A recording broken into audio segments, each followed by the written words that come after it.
All right, Kenny Smith, Total Force Holdings. So now we're going to talk about these two because they really go together. This is old school Quick Lot. All right, it's the powder. This is a spare, but now we would use gauze like this here that's impermeated with this. So with gauze, and I actually need to replace this because I just see a corner tore off of that. All right, with gauze, what you're doing is when you have wounds to junctures that you can't get a pressure bandage on really well, and you certainly can't get a tourniquet to, you pack it. You shove this gauze right here, and you just shove it and shove it and shove it until you shove it and shove it until you can't shove no more in the wound. If you've got a hemostatic, you might want to pour that hemostatic in there first. If you've got hemostatic infused gauze, which is the current state of the market, and what you should be using, understand it's the gauze stopping the bleeding. The hemostatic stopping it faster is just a bonus. All right. So you would use gauze and hemostatics.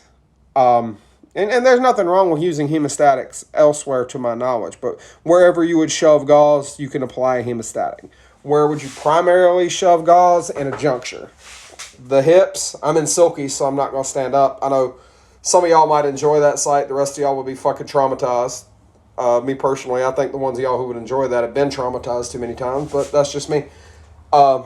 In the hips, in the shoulders, those are places you would just shove gauze into. And if you have a hemostatic, wherever you think the hemostatic would stay in place, it's not a bad idea to try applying it. If you're dealing with the gauze, cutting a strip of it, putting it over that other wound might not be a bad idea. Obviously, you don't want to try and shove any foreign body into the chest if you can avoid it.